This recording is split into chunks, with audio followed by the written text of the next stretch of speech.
The Box Seat, brought to you by our stable of sponsors: Woodland Stud, New Zealand Bloodstock Standardbred, Bricken Farms, Stonewall Stud, IRT, it's your horse and our passion, Australasian Wide Garrard's Horse and Hound, Riquero Racing Stables, Lincoln Farms, the clubs Alexandra Park, Cambridge Raceway, Ashburton Trotting Club, Addington Raceway and Harness Racing New Zealand. Box seat time again, very busy week. Impressive race night at Alexandra Park, albeit a little bit slight on numbers for Friday night. But Michael Guerin, Miracle Mile time, always incites some good discussion both sides of the Tasman, and this year is no exception.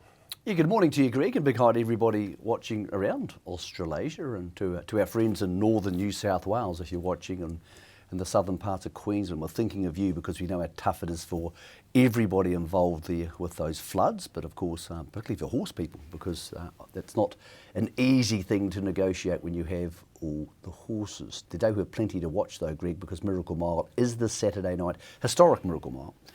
If King of Swing, who of course we know is bred here by the Brickens, raced here initially, can win it, Greg, becomes the third or first ever horse to win 3 Miracle Miles. That would be one hell of an achievement for him, but interesting to see if there's a few who want to chance their arm, Greg. And then at Alexandra Park, we have a whole bunch of 6-horse races. But as much as that doesn't sound good, Greg, I think it could be quite a bit of fun. Yeah, I do too, Michael. We're going to get right into that. In the first part of the show, we'll look through Alexandra Park, and in part 2, we'll divulge into the form for Menangle and really dissect the Miracle Mile and get Michael Guerin's thoughts around what might happen, particularly at the start. But let's think about Alexandra Park, think about Friday night, and go back and have a look at Hot and Treacherous. Getting the business done here, Michael. Win number 9 in his career. Standing start manners were to the fore. Once he found the front, he was the horse to beat. Home in 27-1. Some excellent runs though. Major Jealous up the passing lane. We've seen that before. Can go battling on solidly. And out wide, South Coast Arden storming home. So there's plenty to like about a few runs in this. And of course, Hot and Treacherous, also bred by the Brickens. Yeah, so firstly to South Coast Arden, because he was the favourite. What that video doesn't show you is he sort of got semi-checked at the start. He got off on the wrong foot, had to go around a rival, cost him track position more so than actually too many lengths, but that meant he wasn't able to head forward in front of a horse like Hot and Treacherous. But I like him, Greg. I think he just gets better all the time. I think people awoke to him during the Jewels last year when he was a massive third after covering a stack of ground. He's got better every time since. I see him as a New Zealand Cup, Auckland Cup horse of the future. Whether he can win an Auckland Cup this year, May 27th, I don't know. But Greg, I would say he's a very, very good chance of ending up in the race at Cambridge on April the 14th.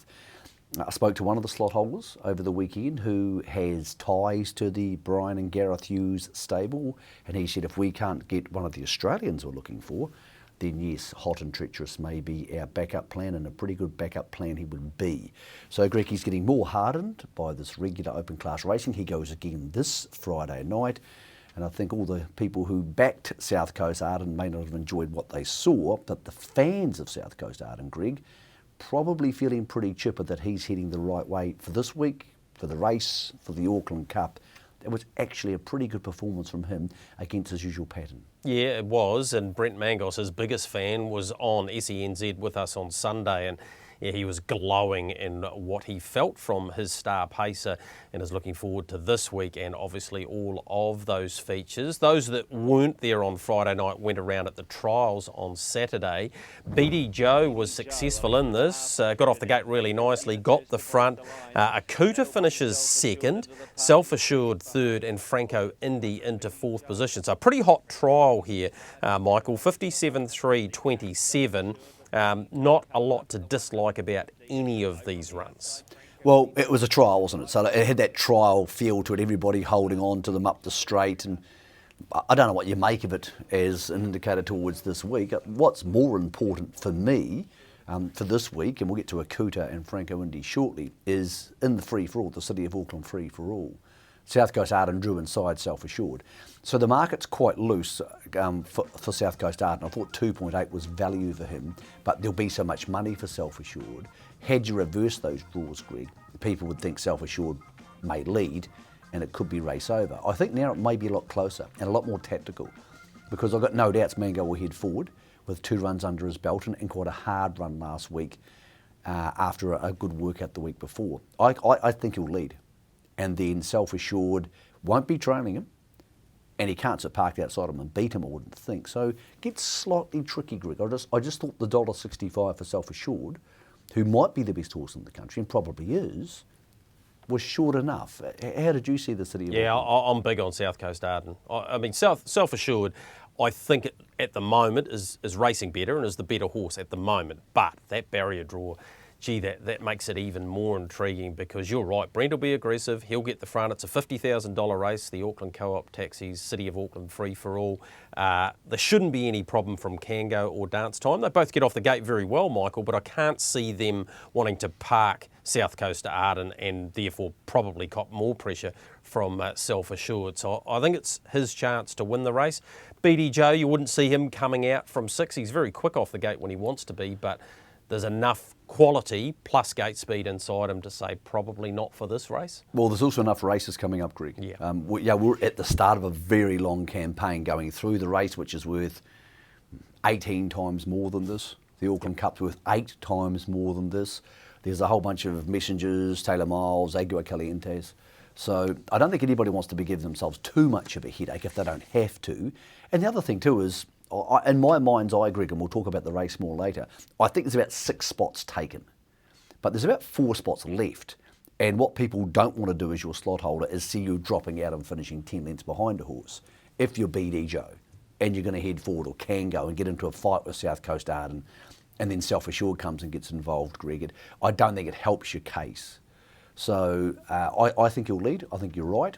And then you say to yourself, where in the run can Self Assured beat South Coast Arden from? Maybe he's just too good. Maybe he'll just beat him.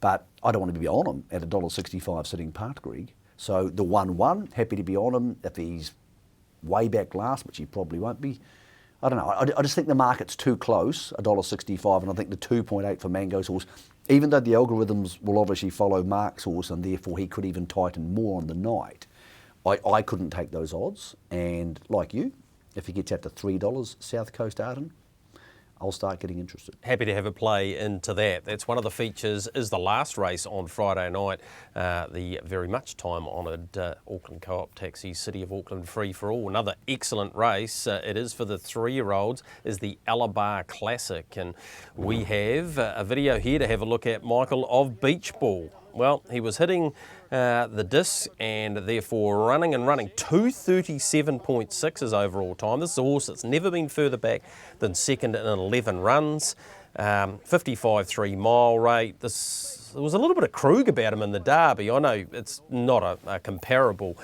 race, Michael, but gee, he's getting better and better, Beach Ball, isn't he? No doubt. Well, I mean, I think when he came north, we thought he was a nice horse, but he loves it.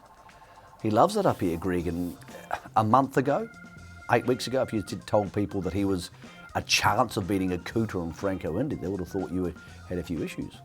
But maybe he's just improving at the right time. This is a really definitive race for this crop, Greg, because say he comes and wins, he has to be favourite for the Northern Derby, which sounds totally preposterous considering he was $20 2 weeks ago. And a Cooter was being rated a champion a month ago. If a Cooter leads from barrier 2 and wins, which was what I think he'll do, then wow, all of a sudden he's back on. Franco Indy has his chance to maybe make up for a disappointing performance, Greg. And we're almost being a little bit disrespectful to Magic 4 and Franco Mac, who actually beat all these horses, apart from Beach Ball, in the Harness Millions. And if a Cooter leads, which is possible, and Magic 4 sits on his back and beats him, then all of a sudden we're going, wow, we should have seen that coming, because he did the same thing last time. It's a really intriguing race. If a Cooter leads and kicks their butt by 4 lengths, Greg, then all of a sudden you start having the potential to get handed the lead in the Northern Derby, and people get out of your way because they're keen to run second. They get their 20 or 30 grand. But if it doesn't, we have a very interesting fight going on for, Greg, what's a long season for these 3-year-olds. We get a lot of races for these horses. So I think it's a really seminal race for what we're going to see heading forward.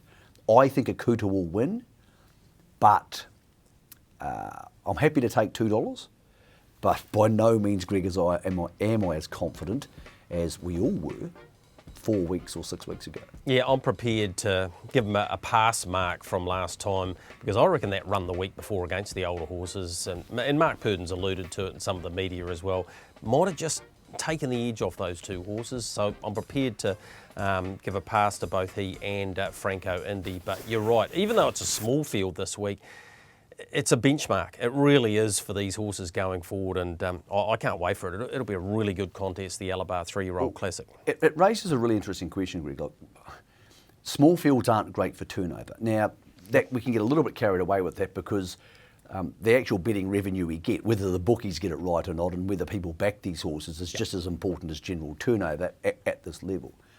And you go to yourself, well, where are all the horses? But if I had a nice 4-win 3-year-old in the South Island, am I really going to send it up to race these horses? Now, someone would say Kevin Chapman did with Beach Ball, and good on him. That's genius. But it's hard when they're this good, Greg, and horses are going 2.37. You might have a wonderful horse down in Menangle going 2.42, and you go, well, am I really going to go up there? Yeah. And that's one of the problems we've got at the moment is that our good horses are so good. And the trotters, for example, Sunday Sun, Bolt for Brilliance, do you really want to travel to race them? I'm not sure the new calendar's helping this. I'm not sure it's its fault. It's definitely probably not its fault. I just think it's incredibly hard for anybody who doesn't have a horse in the top 5, Greg, to make a case that they want to go race the top 5 because these days the top 5 are so good. In saying that, Magic 4 pulled it off in the Harness Million. So sometimes I think it's got to roll the dice, Greg, but it's a lot easier when you're there, as Magic 4 was. I don't think a lot of people want to travel to take these horses on, Greg, and I think that's one of the key problems we're seeing in Auckland, where we have less horses. So it's not a problem I see going away anytime soon, Greg. No, going away next week, though, is you. You are going to be at the Karaka sales for the thoroughbreds. So what I'm going to do is have a discussion with Gary Woodham on Friday, covering a lot of the things you've just been talking about. How's the calendar going? What are we going to do about these horse numbers going forward? Because statistically, it's a pretty grim situation, Michael, when you consider the rating 70 and above numbers across the country. They're just not there.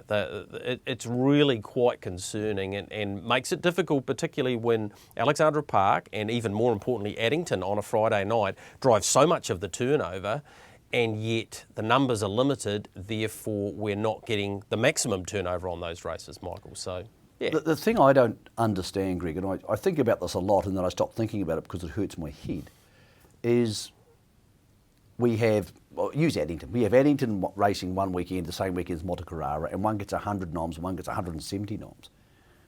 I just don't understand that. And Waikato this week, I understand some of the horses racing on Wednesday night clearly couldn't go to Alexandra Park, but if I'm racing a harness horse in the north, I want it to go to Alexandra Park. I don't want it to go to Cambridge unless it has to, because the stakes are a lot less. So it's a really unusual situation. I'm not sure why it is the way it is. But I think there is that genuine fear that we can't beat this horse and that horse and this horse and that horse. And maybe it's right, maybe they can't. But as Beach Ball showing, as Magic 4 showed, you're not going to beat them staying at home, Greg. So I'm not saying it's my decision to make, and I'm not criticising any of the trainers involved. I just think that they go so, use Cambridge for example, they go so quick at Cambridge anyway, Greg. They go, Glenthorne was going 2.38 there. Yep. Is it that much easier to win a race in Alexandra Park? So I think that fear of the big stables and that fear of Addington and Alexandra Park because they go so quick is sometimes maybe not justified, because yes, they go so quick, but then again, all the horses go quicker there. Yeah, they do. So I'll be really interested to hear when I watch next week what Gary has to say about that, because I'm not sure Harness Racing New Zealand can do much to change it. No, I'll be interested in what sort of comments he makes around that. And of course, we have Matthew Cross on the show, which he hasn't been on the box seat for a wee while, and that'll attract some younger viewers, Michael. Was that supposed to be funny, Greg? Yeah, probably was. We might move right along to something that's not so funny, but we celebrate this each and every year. The Peter Bricken Memorial Caduceus Club Stakes it is this year, and Pete was just such a great bloke, and yeah, it's nice to be able to acknowledge him each and every year. And this year we have race number 4 or $470,000. Last week's winning performance, let's go back and have a look at Mr. Kaplan, who's not eligible for this race. Couple of excellent runs out of it though, Michael. Cover Girl, that's her in the Bob Buck colours, the green with the white sleeves, getting to the outside of Dance Till Dawn, who's in the race this week and had a pretty tough run. But Mr. Kaplan was excellent. Cover Girl, though, comes up with Barrier 1 this week with True Fantasy out in Gate 6. And that's where last year she was able to beat True Fantasy from in the Sales Series pace. So if she's ever going to beat her again, it'll probably be in that situation, Greg. Question of this race comes down to the intent of the drivers around or inside True Fantasy. If they hand her the lead like in the Harness Million, she'll be winning, and it's a really easy thing to say you probably shouldn't hand her the lead, but then again you're probably getting about 12,000, 15,000 for running second. So here she is doing what she did last time. This is on Harness Millions night, and these are basically the same horses. So Mickey Montana in behind her, Dance to Dawn outside. Here's Cover Girl coming through the middle.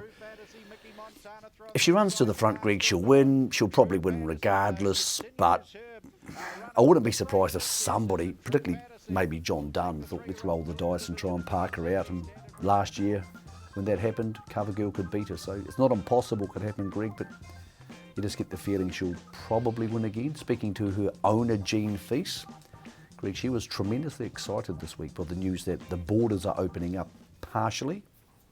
Obviously, she's not a Kiwi. She can't come home yet. But, Greg, she's already booked her tickets for the race, hoping that the government brings forward the Australians coming home. So, Jean has been watching a lot of Sky racing in the last couple of years, and she's hoping, like many people are, Greg, that those changes to the borders will exacerbate, be brought forward a lot more, and some of our Australian friends can be here for the race, yeah, which is chomping at the bit. 6 weeks away. Yeah, Michael would be a fair summation of how Jean's been feeling for the best part of a couple of years. So it would be great to have her back too, and True Fantasy flying the flag for her this week. On a sad note, before we go back to a couple of races there from Friday night, Neville Mcnee, who was a great fan of this show and a great fan of harness racing, he raced some good horses, Michael. Every time he went to Addington, he'd always greet you with a smile. He passed away over the weekend. His niece, Rachel Deegan, was telling me today about some of the horses he had raced. Grenfell Robin, who won 9 races. There was a horse of Robin Butt's Woodchip a few years ago that won about half a dozen races as well. And he had a share in the horse of Brad Williamson's Tony Mack, which won in January, which is a half to Cracker Hill.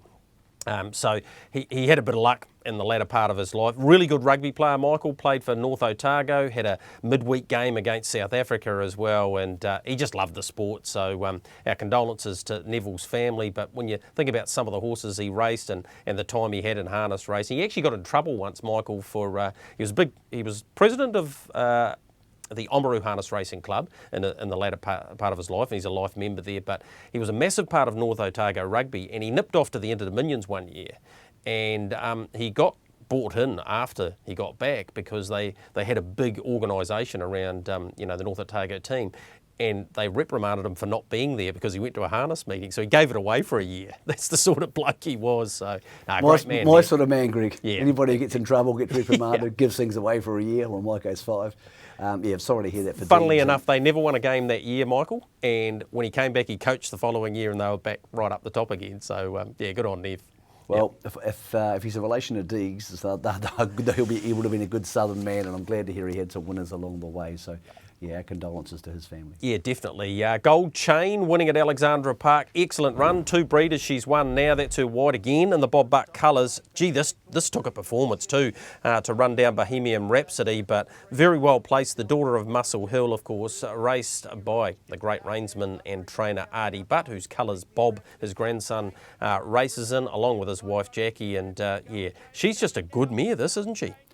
Very much so, and excellent training from Bob to send him north, or her north, and great driving for Maddie White. Maddie's done a great job to both races, but particularly this one. This was a tricky race, and very hard to come from a 30-metre handicap at Alexandra Park and win. Tony did everything to beat him with Bohemian Rhapsody, but Gold Chain, master stroke training performance. Wouldn't suggest she has too many more in her, Greg. I would think she'll be back off to stud again at some stage shortly, but good to see Matty having a steer at Group 3 level because he's a very talented horseman, Matty White, and he doesn't get a lot of drives, Greg, in group type races, but he's like many of the horse people we have. If he had the right horses in front of him a lot more, he'd be winning a lot more. Yeah, and she tipped over stake money over 100,000. She's up to about 109. And of course, she's got a Father Patrick 2-year-old foal. Well, not a foal, it was a 2-year-old now. So, yeah, we don't often see mums coming back and doing the job that she's done. So, yeah, excellent work there. The other horse I wanted to highlight, Michael, wow, James Stormont says it might be the best horse he's ever trained, and he quantifies that by saying he hasn't had that many, but hey, bartender, or that many real top liners. Can't go any better than this. He's by Sweet Lou. He should have won 3 from 3, Michael, because he was unlucky at his second start, but he powers away here and wins by what you often describe them winning by in this fashion, a cricket pitch. Yeah, it'd be about a cricket pitch too. There's about 20 metres there, so need a couple more. You get the cricket pitch in him. I think he's also not that entirely comfortable right-handed yet, so he'll get better in the north if James can hold on to him. He's going to be a pretty nice horse, and I would suggest he'll make his way most of the way to open class. So yeah, pretty good to see James with these sort of horses around him, Greg. He's obviously a very talented horseman. He doesn't have a great amount of money to spend at the sales. He doesn't have that much of it going on. He had a crack at Karaka recently and he got blown away in a couple of ones he wanted. So good to see him with that type of horse. And another great thing out of the Friday night, Greg, Monica Ranger drove her first winner with Call Me Trouble. An enormous amount of support from her good friend and workmate Zachary Butcher. He kept pitting her on, even though the first drive on the horse was a disaster. Immensely popular girl in Northern harness racing, or young lady I should say. I always think of her being a girl because I've known her since she was about 10 years old, because her dad Dwayne is one of the most fun and adored and annoying people in harness racing. And Dwayne would bring Monica everywhere. Then she went to work for Tony Hurley. He took time away from the game, came back again. Very popular victory, Greg, at the park on Friday night. And good on Zach Butcher.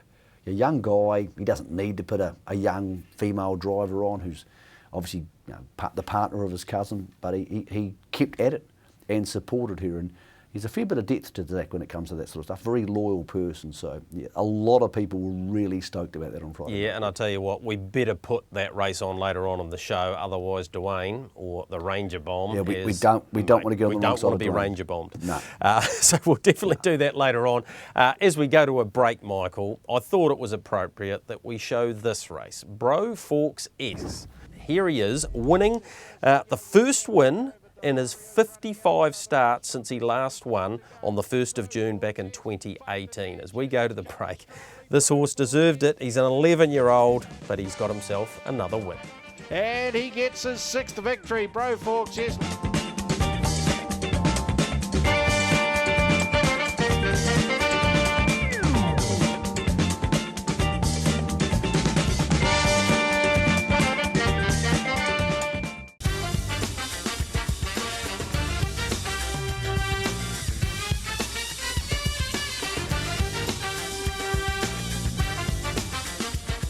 Welcome back into your box seat, brought to you by our stable of sponsors, one of which had an excellent day of racing down there last Saturday. The Ashburton Club had their Legends Mile. Let's go back and have a look at the winning performance of a horse that's rejuvenated his career back in New Zealand. His name is One Change. That's him in front. Pembroke Playboy is to his inside, Classy Brigade to his outside, and Spankum storming home. We'll get Matt Cross to call them home and then hear from winning driver Blair Orange on the other side. One Change leads at a length on Pembroke Playboy. One Change going well from Pembroke Playboy. It's One Change. He's airborne. One Change, what a little weapon. Beats home Pembroke Playboy. Third, maybe Coravelli Star, just ahead of Spankum, who was so good fresh. Blair, another very strong performance from One Change. Yeah, he's gone really good again, Greg. He, he made his own luck off the gate, and they run a nice mile on what was a pretty miserable day. So yeah, he's really heading in the right direction again. Blair, he's a 3-time Group 1 winner, albeit at 3-year-old age group. Has he given you the feel of a Group 1 horse?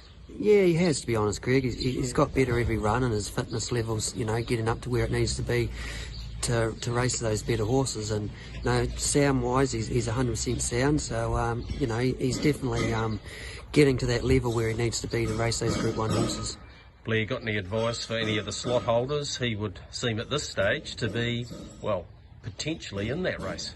Yeah, I think he's probably warrants, you know, worthy cause of being there. He's, you know, his last 2 wins have been very, very good, and you know, he's been some nice horses, and Spankham and Pembroke Playboy along the way, and you know, obviously Spankham was fresh up the other day, and he was very good to do what he done. So yeah, he probably deserves a spot, Greg. 154 overall, and now he's won 18 of his 35 starts. I'll get Michael Guerin's comments shortly, but I also got the chance to catch up with Mark Purdon around he and Hayden Cullen's pair, who went around in that race too. Mark, a brilliant racetrack return from Spankham. Yes, yeah, we're thrilled with the run, Greg, and just came to the end of the last 50 metres, which he was entitled to, but very pleased with the way he's come through it too. Mark, a couple of quiet trials and now that race. What is his pathway? What are his major targets? He left this morning to head north, Greg, so we're looking at a free-for-all race at Alexandra Park on the 18th. Probably one more run under his belt and head into the race at Cambridge on the 14th of April. Mark, does that excite you, the race? Because 900,000 would excite most people. Oh, yes, absolutely. Yeah, it'll be good, and I think if we can build on it and develop it better for the following year, that'll be good too. But yeah, it's a great starting point. Mark, in the Legends Mile on Saturday, you drove Better Twist. What did you make of her performance? Yeah, I was a little bit just disappointed with her. I thought her work was pretty good leading into it, but just didn't really want to be out there, Greg, and sort of run home okay, but without just being wrapped with her. So a little bit of improvement required there. Right, few things to work through here, Michael. One change. I think a couple of those Group 1 wins were at 2-year-old, not just 3-year-old, but anyway, factually, let's move that to one side. He's just flying, isn't he? He's just going super. No reason to think he shouldn't be in the race. And Pembroke Playboy appears to still be going on that upward trajectory as well. Yeah, just on one change, he got high gate speed, which is a big help. I mean, if you put him free back on the inside, he probably can't win these races, but he's raced in Australia. He's raced a lot as a 2- and 3-year-old. You learn to run the gate, and that could be crucial around Cambridge. It's crucial most places, but around Cambridge in particular.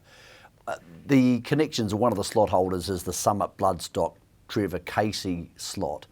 There's a few other people in that one. Now, they have the option to bring Spirit of St. Louis across, which is doable. People know my views, so I'd have them there for sure. Or if they don't, that maybe would fall nicely for one change. So that would seem to be a nice marry-up for that. Pembroke Playboy, no issues there. He's going okay without being screwed down. And they sprinted up the straight pretty quickly, so no issues there. Spankham, obviously he'll get a slot in the race because the connections of he and also South Coast Arden have one slot, but also as do the Brickens. So there's a few things in play there. So I think those three would probably be a chance. Well, Spankham and Pembroke Playboy obviously will go there.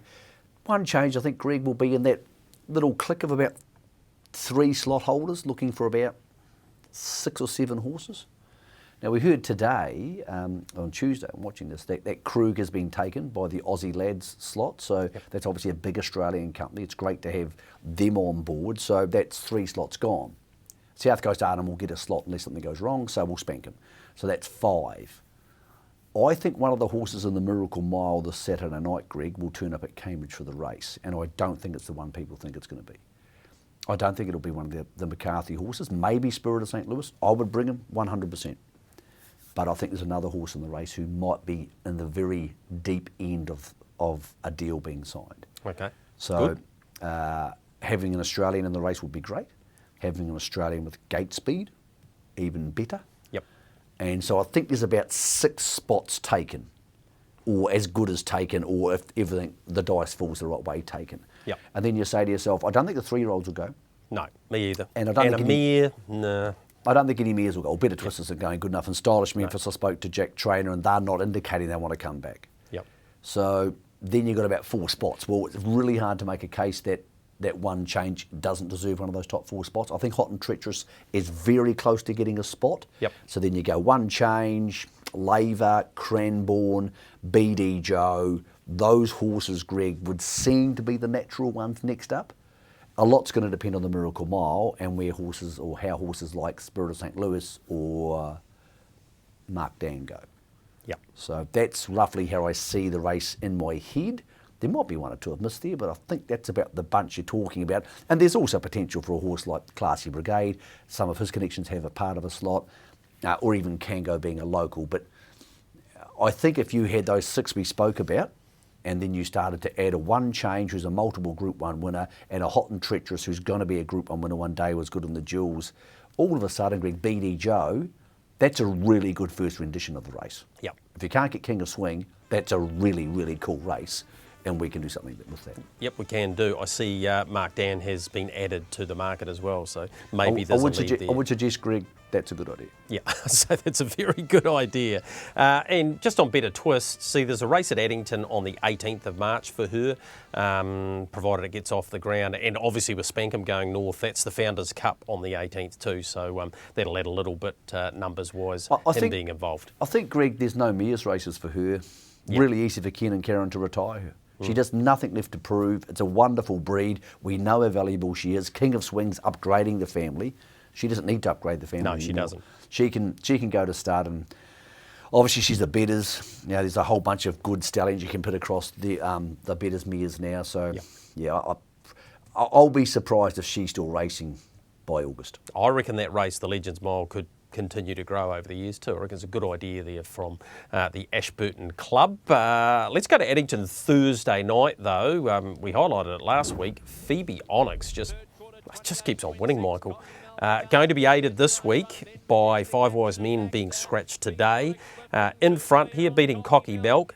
Big swing in handicaps for Cocky Milk this week. Starts off the front. Phoebe Onyx comes up 5 metres and is there with Chief of Staff off 30 metres. But yeah, that could make things really interesting. But gee, you've got to take your hat off to. We keep on seeming to rolling out runners with the green and the white sleeves, Michael. But his team's going so well, Bob Butt, that you've got to acknowledge him every week. So it'll be hard to beat in the Hotel Montreal handicap there Thursday night. It was going to win at the 800. Yeah. It was just metronomic. It was trotting beautifully, under tight lines. I was watching the race without the sound on, which is how I watch most races actually. And I just thought, this is going to bolt him. And I turned it on, I was like, is that Phoebe Onyx? Because I think the beach has just revitalised the horse, Greg. And some of those old horses, they get a bit tired or they just get a bit jaded, and you know, the beach wakes them up. Phoebe Onyx is very awake at the moment. Yeah, very much so. So they've got a 9-race program there on Thursday night. You've introduced a new word there, Michael. Metronomic. I don't think we've had that on the show before. Of course, I've used it. I use it when I talk to intelligent people. I try not to intimidate you with it. Oh, gee, it's going to be nice next week. With Matt Cross on? Yeah, Matthew Cross, yeah. Sunday, Hororata Cup. We'll go back and have a look at Got You Covered winning on Sunday. That's it, getting to the inside of the Falcon. And right here you think, oh yeah, Blair Orange, done colours, it'll just dash away. Hasn't got a long sprint, Got You Covered. And yeah, the Falcon got very, very close right on the line. So they're in the Cup this week. It'll be a good race. Those fields just not quite out, so it's pretty hard to preview that. But yeah, Got You Covered. Certainly deserved to get that victory. Doesn't win out of turn, but got the business done there. Time with Garrards to head across the Tasman and focus in on a massive night there on Saturday night. It is Miracle Mile night, but we'll go back and have a look at stylish Memphis. First of all, looking for Kiwi success, Michael. This is the QE2 Mile, the ladyship if you like, and well, Jack Trainer got fined for pushing out at the top of the straight, but he sort of had to get himself into this position to go back-to-back in this very good race. She just loves Menangle. They should never, ever take her away from Menangle, ever. She should live there till she's 30. She just, different horse there, Greg. Ironically, we look at her how well she's racing, and she shows you gate speed from barrier 1. You think, why not bring her home for the race? But she can just race over there in $100,000 races like she's this week, and for the mares, and just love it, Greg. So look, she'll be sticking around in Australia. Well done to Mark Jones. He's sent her there, whether himself or with Mark Purdon or with Jack, 3 years in a row, which is no small feat for a trainer to say, "Oh, I'm sending my best horse away." Just loves it, Greg. Bit of consternation about whether she should have been in the Miracle Mile. I'm ambivalent to that. She went in last year. She only ran 6th. I don't think she was going to blow anybody's hair back in a Miracle Mile. I'm not saying she wouldn't have been a top 3 chance, but it came down to her versus Expensive Ego. Expensive Ego is probably a better horse than Stylish Memphis, so I'm comfortable enough with it. But I understand also Expensive Ego hasn't won for a while. Admittedly, he's been beaten twice in the inquiry room. You say to yourself, would Stylish Memphis have market impact or any impact on the race, because she's a horse who sits off the speed that Expensive Ego is going to have? The race will be better for having Expensive Ego there, and he's probably a slightly better winning chance. That's an unbiased, unparochial view. I think she's better off in the race she's in. Yep, 650,000 she's earned so far, beautifully placed over there, and takes her place in what used to be the Bohemian Crystal. What do we call it now, Michael? I call it the Ainsworth Free-for-All. I call it the $100,000 free-for-all, Greg. Yeah, that's probably a good idea. I always remember it as the Bohemian, so I'm going to keep calling it that. They're still getting value out of their sponsorship. You can, Greg, you're old. It's cool. Yeah, I am. Spellbound was excellent in that, Michael. They don't often come from that far back. Super. Run of the race. And that also goes to the Stylish Memphis story. Like, would you put Spellbound in the Miracle Mile if she won? Well, clearly you wouldn't. No. There's absolutely no chance you'd put Spellbound in the Miracle Mile. And it was that far from beating her. Yeah. So, brilliant again, performance by from no her. means am I picking on Stylish No, Memphis. not She's at just a all. Not at all. wonderful horse, but Yep. it came down to a flat-out decision between her and Expensive Ego. Yeah. And we know the Menangle, Club Menangle, from their years at Harold Park, they love having that little bit of controversy, but I honestly, I'm with you. Well, also, Greg, one was 151.9. It was 4 seconds, 3.5 seconds. Yeah. So, as I said, it's very easy to be parochial about these things.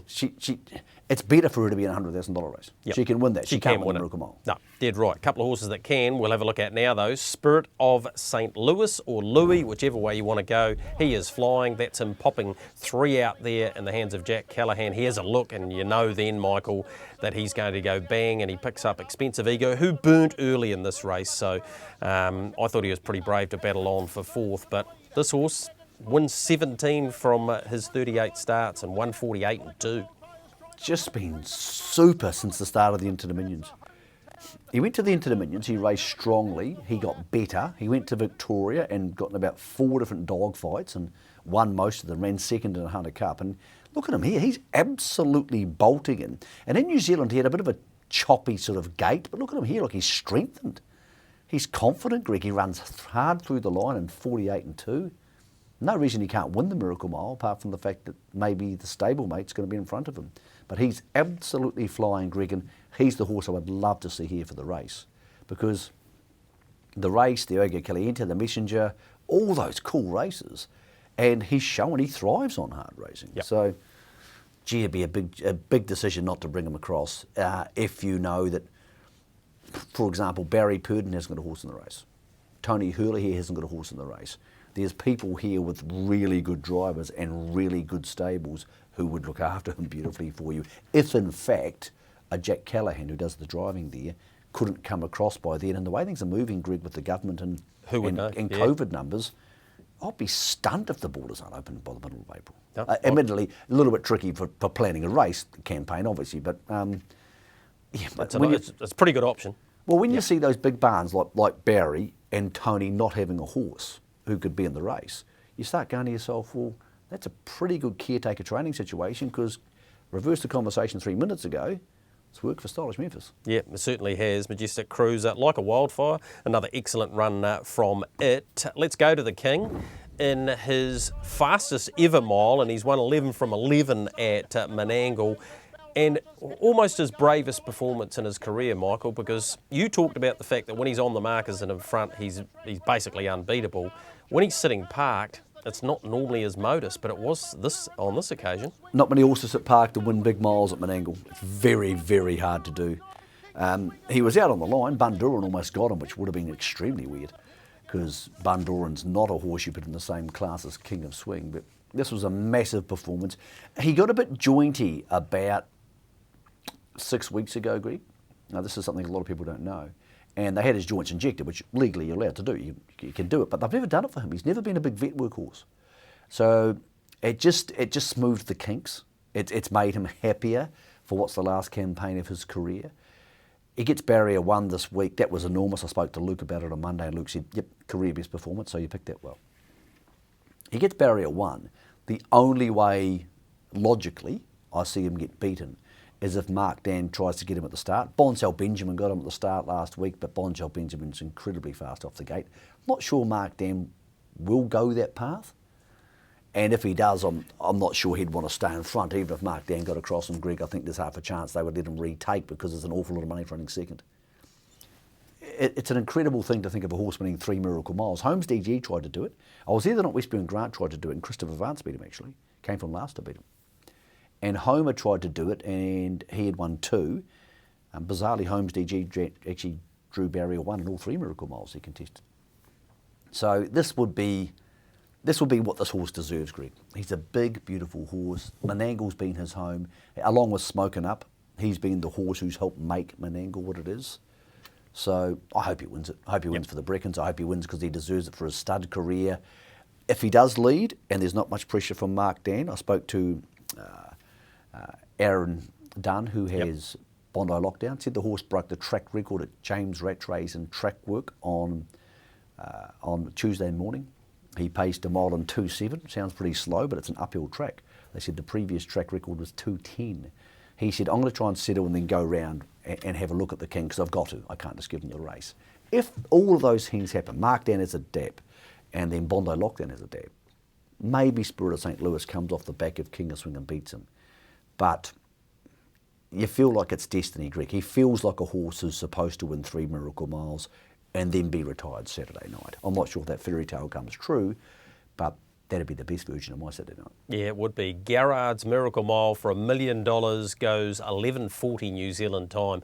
It'll be intriguing viewing at $1.55. The price for King of Swing, $2.80. Spirit of St. Louis and Bondi Lockdown at $8. Great race, it always is, as was the New South Wales Oaks last week. And things were getting a little bit misty and rainy there at this time, but just hope. Russell and Nathan Jack getting the business done here.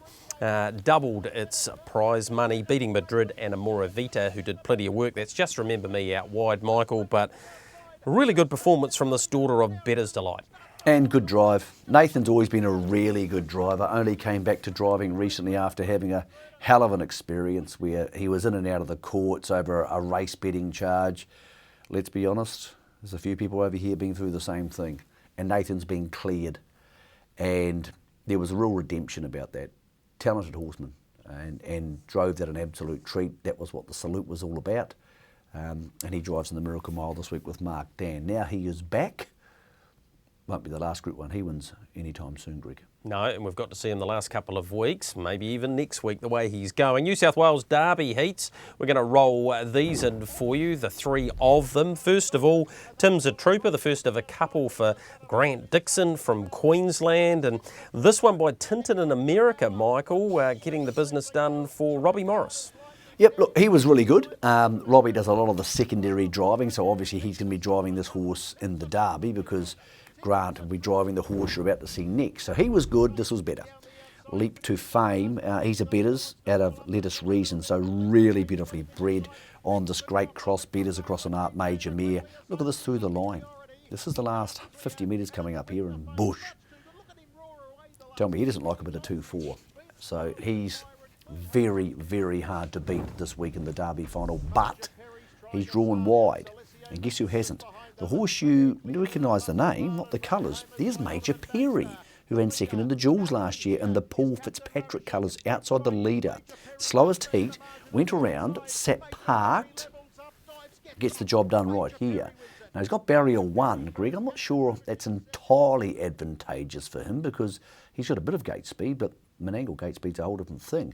I'm not sure where he's going to end up. I think people will be thinking he'll lead from barrier 1, but I'm not sure that's a natural thing for him either. But if he sits in the trail, awfully hard to beat with the advantage of having raced over 2-2s quite a bit back here, Greg, which of course the Australian horses are still getting used to at this stage of the season. So to Barry and Katrina and their owners, good luck with him. Smart move to send him across, and yeah, he gets his chance, Greg, in the Derby this week. I just couldn't be definitive about where he's going to end up because he can be a funny horse early, and with Grant Dixon having a couple of horses in the race, Greg, if they do get around him, they have the option to manipulate their field positions a lot more than he does. Yeah, $200,000 they're racing for there, and for mine, Leap to Fame. his Derby trial, if you like, was nothing short of outstanding. We mentioned that Bohemian Crystal before, just briefly, Michael. Chances there for Stylish Memphis. JOK was excellent, I thought, in one of those lead-up races. Mac Shard's in there as well, like a Wildfire's in there, as is Zeus Bromac. Did you have one for the Ainsworth free-for-all? Depends on tempo. I think Stylish Memphis would love a hot temper, but JOK is developed into a really good horse, and he was very close to getting in the Miracle Mile, so he would be on top for me. Krug, early in the night races in the third level free-for-all, Greg, and he gets a perfect chance to get an easy kill after what's been a pretty tough summer for him over there.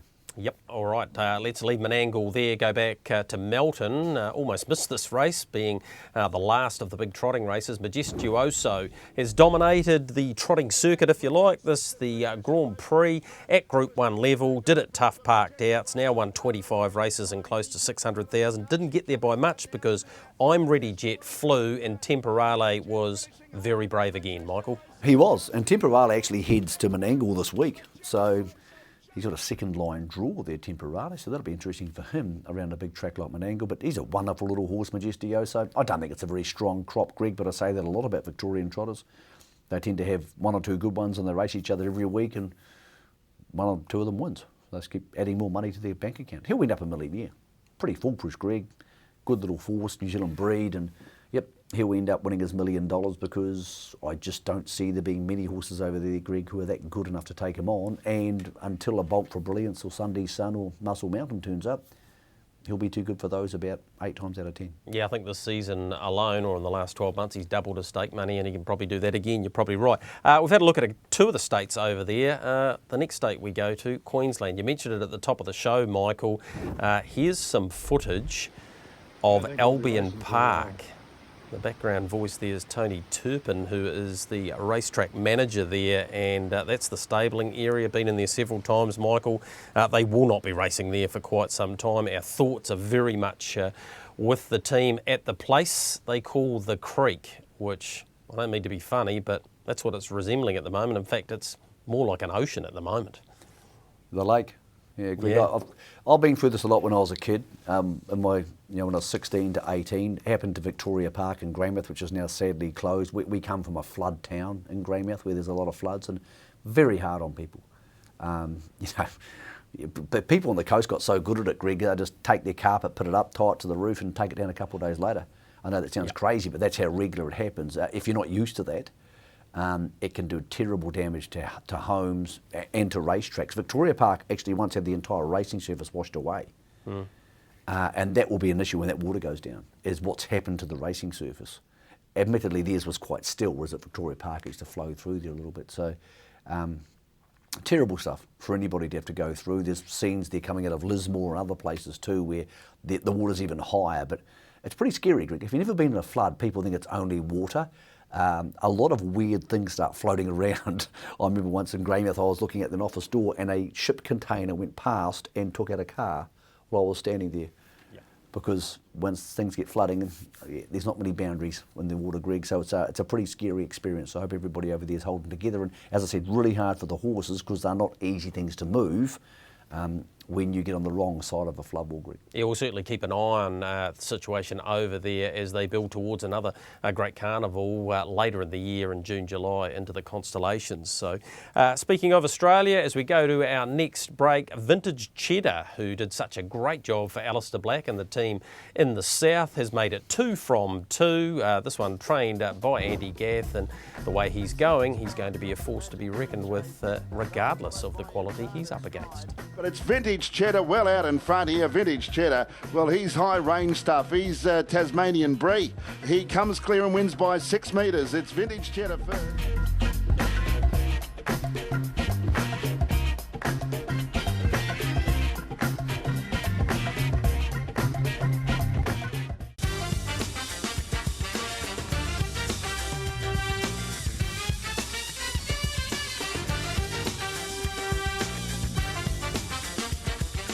In your home straight, in your box seat, where did the money go last week with the TAB hits and misses? It's a money maker who goes around again at Addington on Thursday night, takes on Karana. That'll be a good race. Someone had 10 large on it at $1.45. Sandwave keeps on winning. I think it's about 4 in a row for him. Hey Bartender was too good. Gold Chain the same, and Beach Ball, we saw both of them earlier in the show. Himself very unlucky, gets a chance to redeem himself in a later race there at Addington on the Thursday night. Couple of thousand went awry there, as did it with Dance Till Dawn, who goes round in the Peter Bricken Ladyship.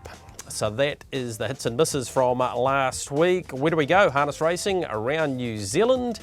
And here is a look at the map.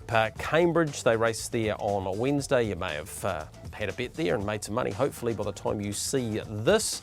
Thursday night Addington races, they've ended up with 9, so the first there goes at 5.26. Alexandra Park we'll get to in a moment. Winton also race on Friday with a 10 race card just before 3 o'clock. They kick in. And in the north for that big meeting, the only race that's not there is that Charles Roberts Mares Classic, which only had 1 nomination. So they have the 8 race program starting at the same time of 6:19. And of course we've mentioned the Horata meeting, which is run at Memphis, including their cup on Sunday. So looking forward to all of the harness action coming up in Aotearoa. All right, let's go back to Ashburton on Saturday, and a sponsor of our tips of the week is Rakiro Racing. They got a nice win here with a horse called Rakiro Blaze. Michael did it nicely and won, well, by a rather large margin in the end, with the second horse of the Hopes having a gallop. Yeah, look, it doesn't look like a stellar performance because so many others galloped, but it's a pretty nice horse in the making, Greg. You can see all the gear on there, which eventually will come off, and that'll make it an even better horse for Gavin Smith. So, yep, they do a great amount for racing to the Rakiro peeps, and good to see them for a pretty decent horse with 3-year-old trotting season still having a long way to go. Yeah, certainly. And Mr. Love was a horse that galloped there. It gets its chance to redeem itself again on Thursday at Addington. What about for you this week, Michael? I'm picking at something at Alexandra Park. Well, last week I went down to Mcnee, Greg. Yes, you I did. ordered a Mcnee. Got the business done too. Life's a beach. Couldn't believe it paid $2.30. Yeah. Akuta's $2 this week. Tipping Akuta sounds ridiculous because people say, well, how's that a tip? It's $2. Yeah. It's a very good bet. Race 6, number 2, only because I think it'll cross to the lead. If it does get crossed from a horse out wide, it's probably Beach Ball, who's going to run really hard and give it its chance. It's an important race for him, and I think he'll win it. All right. So that's the best bet of the week for you. I went with Matt Major. Thursday night, Addington, drops way back in class, got barrier 2. It's your multi-maker for the night. So race 2, number 2, Matt Major.